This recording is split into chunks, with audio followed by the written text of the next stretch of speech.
Alright, so I'm about to do my first oil change on a 370Z.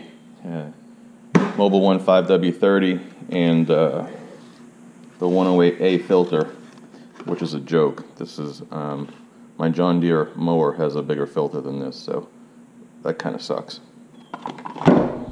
So I got these things at Harbor Freight, and they snap on top of your jack stand, so it keeps the pinch weld under there from getting all screwed up. Alright, so the car's all jacked up now. The front jack stand's not doing anything, it's just there for a precaution in case something happens to these ramps. I can't actually drive up these ramps because it hits the front, so I just jack up the car, put them in backwards, this way there's more room under there where I'm going to be working. So let's get to it.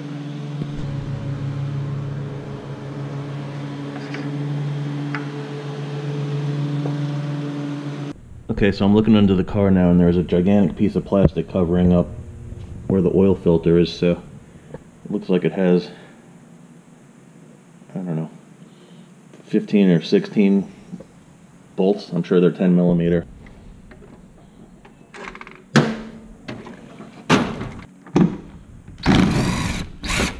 So this is crazy.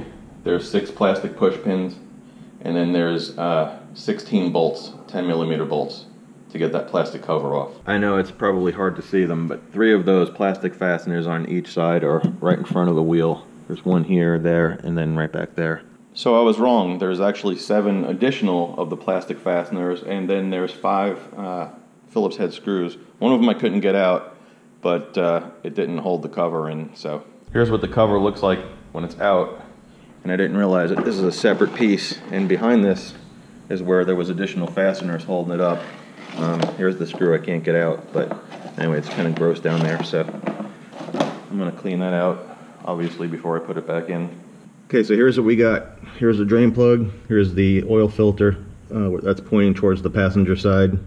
What's nice is it doesn't look like it's going to drip all over everything when I take it off. Here's the line that goes to the oil cooler.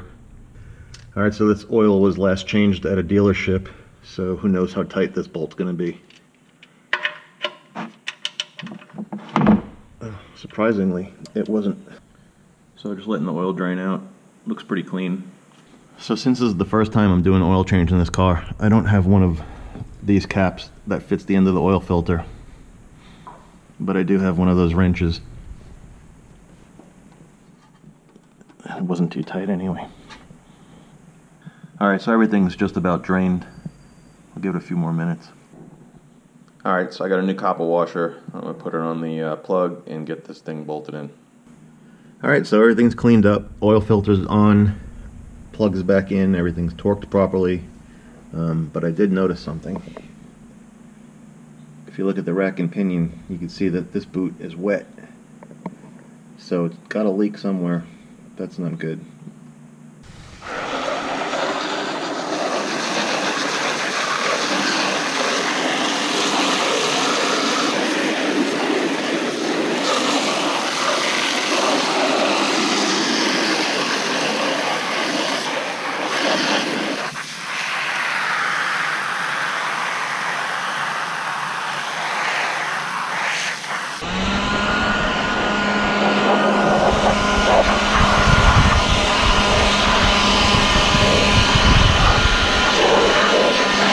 Alright, so I'm going to say that Nissan 75892-1A30C, 75895-1A30B are 2 of the dumbest parts that Nissan makes. Alright, so everything is back together now. All these bolts are back in place and the plastic cover is back on.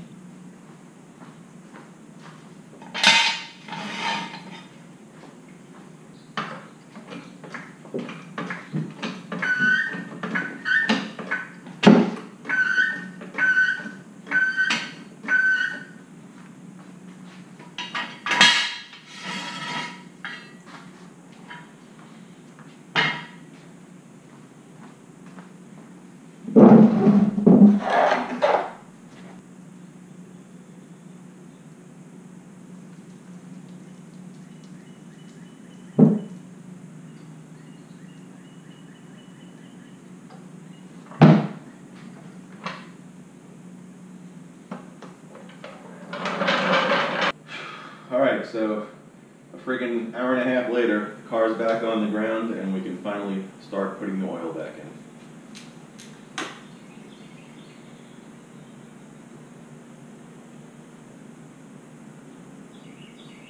So anyway, I'm going to start it up now and test for leaks. I put 5 quarts and 6 ounces in, so the book says 5.2 quarts, and that's what that translates into. Those bolts that were under the car, they're 10 millimeter, and then the plug itself is 14 millimeter.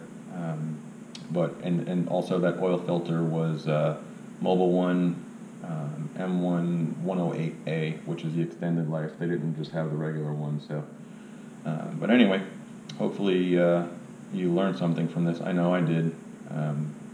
It would be a lot easier to do this on a rack for sure, but I am definitely going to look for an aftermarket solution for that cover under there. So thanks for watching, and I hope you subscribe. Take care.